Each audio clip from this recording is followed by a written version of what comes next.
ഹരി ഓം. എല്ലാ സജ്ജനങ്ങൾക്കും എൻ്റെ വിനീതമായ നമസ്കാരം. ഇന്ന് ശ്രീമദ് നാരായണീയത്തിലെ രണ്ടാമത്തെ ദശകമായ ഭഗവത് സ്വരൂപ മാധുര്യവും ഭക്തി മഹത്വവും അതിലെ മൂന്നാമത്തെ ശ്ലോകം വായിച്ചിട്ട് അതിൻ്റെ അർത്ഥം പറയാം. ഒന്നാമത്തെ ദശകവും ഇതിൽ രണ്ടാമത്തെ ദശകത്തിലെ 1ഉം 2 ശ്ലോകങ്ങളും വീഡിയോ ചെയ്തിട്ട് ഞാൻ പ്ലേലിസ്റ്റിൽ പോസ്റ്റ് ചെയ്തിട്ടുണ്ട് കേട്ടോ, അപ്ലോഡ് ചെയ്തിട്ടുണ്ട്. കാണാത്തവരുണ്ടെങ്കിൽ കാണാം. ഓം നമോ ഭഗവതേ വാസുദേവായ. ഓം ശ്രീകൃഷ്ണ പരമാത്മനേ നമഃ. ഓം ശ്രീ ഗുരുഭ്യോ നമഃ.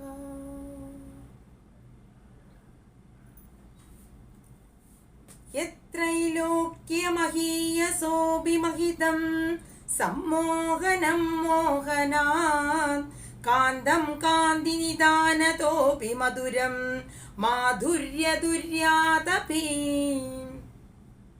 സൗന്ദര്യോതരതോപി സുന്ദരതരം ത്വദ്രൂപമാശ്ചര്യതോപ്യാശ്ചര്യം ഭുവനേന കസ്യ കുതുകം പുഷ്ണാതി വിഷ്ണോ വിഭോ.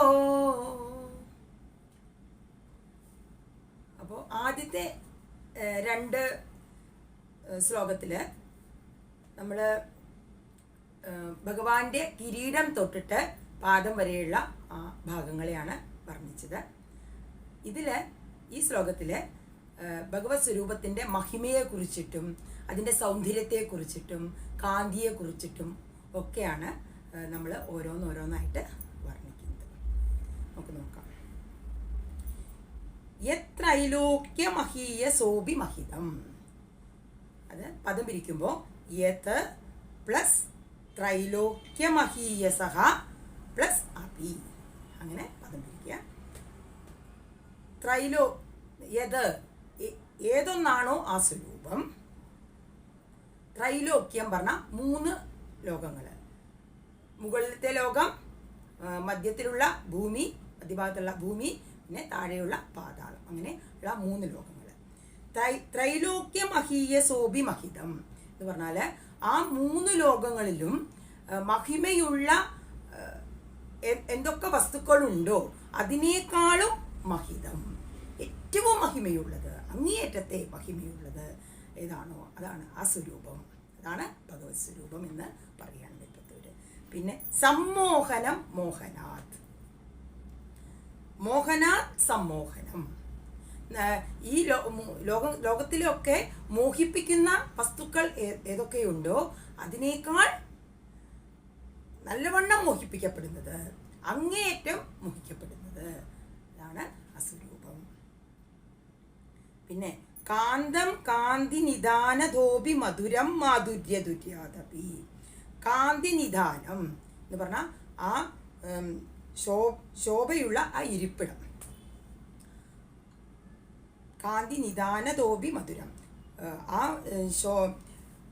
എല്ലാ ശോഭയുടെയും ഇരിപ്പിടമായിട്ടുള്ള ആ ശോഭയോടുകൂടിയ ആ കാന്തം, ആ ശോഭ എല്ലാത്തിനേക്കാളും, എല്ലാം ശോഭയുള്ള എല്ലാ വസ്തുക്കളെക്കാളും ശോഭയുള്ളത്, കാന്തിയുള്ളത്. അതുപോലെ തന്നെ എല്ലാ തേജസ്സുള്ള വസ്തുക്കളെക്കാളും കൂടുതൽ തേജസ്സുള്ളത്, എല്ലാ തിളക്കമുള്ള വസ്തുക്കളെക്കാളും തിളക്കമുള്ളത്. അപ്പോൾ അതൊക്കെയാണ് ഭഗവത് സ്വരൂപം എന്ന് പറയുകയാണ്. അത്രയ്ക്കും മഹനീയമാണ്. പിന്നെ മധുരം മാധുര്യദുര്യാതപി, മധുരം എല്ലാ മധുരമുള്ള എല്ലാ വസ്തുക്കളെക്കാളും മധുരമായിട്ടുള്ളത്, ശ്രേഷ്ഠമായ എല്ലാത്തിനേക്കാളും ശ്രേഷ്ഠമായിട്ടുള്ളത്, മധുരമായിട്ടുള്ളത്. പിന്നെ എങ്ങനെയുള്ളതാണ്? സൗന്ദര്യോത്തരതോപി സുന്ദരതരം, എല്ലാ സൗന്ദര്യമുള്ള വസ്തുക്കളെക്കാളും സുന്ദരതരമായിട്ടുള്ളത്. ഇനി അതിനേക്കാൾ മേലെ ഒരു സുന്ദരം ഇല്ല, അത്രയ്ക്ക് സുന്ദരമാണ് ആ ഭഗവാന്റെ രൂപം, ആ സ്വരൂപം എന്ന് എൽപ്പത്തൂരോട് വർണ്ണിക്കുകയാണ്. ത്വദ്രൂപം, അങ്ങനെയുള്ള ഭഗവാന്റെ രൂപം. ആശ്ചര്യതോപ്യാശ്ചര്യം,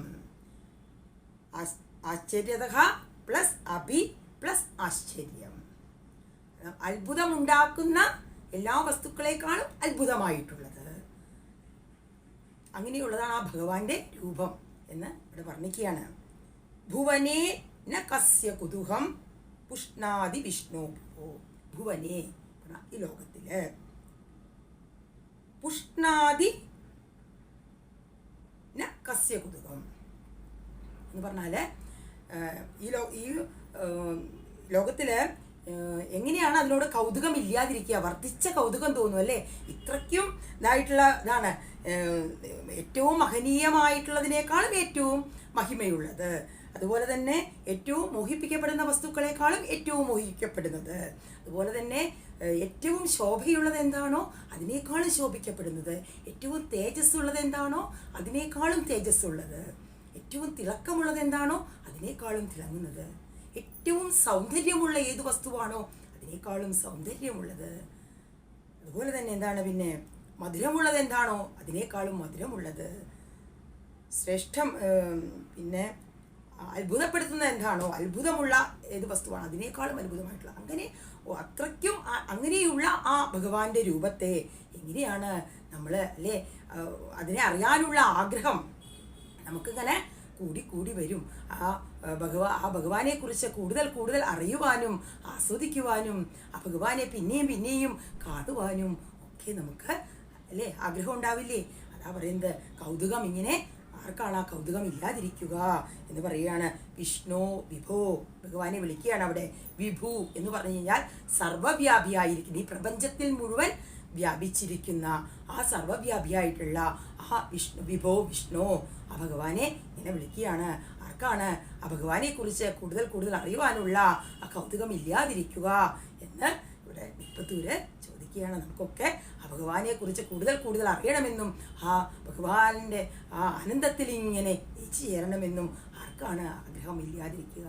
ആർക്കാണ് അത് അറിയുവാൻ കൗതുകം ഇല്ലാതിരിക്കുക എന്ന് പറയുകയാണ് നിപ്പത്തൂര്. അപ്പോൾ ഇതാണ് ഈ ശ്ലോകത്തിൻ്റെ അർത്ഥം കേട്ടോ. അപ്പോൾ ഞാൻ ഈ ശ്ലോകം ഒന്നുകൂടി വായിക്കാം. എന്നോട് ഒരാൾ കമൻറ്റ് ചെയ്ത് പറഞ്ഞിട്ടുണ്ടായിരുന്നു ഒന്നുകൂടി സ്ലോ ആയിട്ട് പതുക്കെ സ്പീഡില്ലാണ്ട് വായിക്കാൻ വേണ്ടി. അതുകൊണ്ട് ഒന്നുകൂടി പതുക്കെ വായിക്കാം കേട്ടോ. യത്രൈലോക്യമഹീയസോഭിമഹിതം സമ്മോഹനം മോഹനാത് കാന്തം കാന്തിനിതാനതോപി മധുരം മാധുര്യധുര്യാതപി സൗന്ദര്യോത്തരതോപി സുന്ദരതരം ത്വദ്രൂപമാശ്ചര്യതോഭ്യാശ്ചര്യം ഭുവനേന കസ്യ കുതുകം പുഷ്ണാതി വിഷ്ണോ വിഭോ. ഞാൻ ഇവിടെ പറയുന്നതൊക്കെ നിങ്ങൾക്ക് മനസ്സിലാവുന്നുണ്ടെങ്കിൽ നിങ്ങൾ ലൈക്ക് ചെയ്യുക, കമൻറ്റിലൂടെ അഭിപ്രായങ്ങളൊക്കെ അറിയിക്കുക, മറ്റുള്ളവരിലേക്കൊക്കെ ഷെയർ ചെയ്ത് കൊടുക്കുക കേട്ടോ. എല്ലാവർക്കും ഈശ്വരാനുഗ്രഹം ഉണ്ടാവട്ടെ. നന്ദി. നാരായണാഖില ഗുരോ ഭഗവൻ നമസ്തേ. സർവത്ര ഗോവിന്ദ നാമ സങ്കീർത്തനം. ഗോവിന്ദ ഗോവിന്ദ. ഓം ശ്രീ ഗുരുഭ്യോ നമഃ. ഹരി ഓം.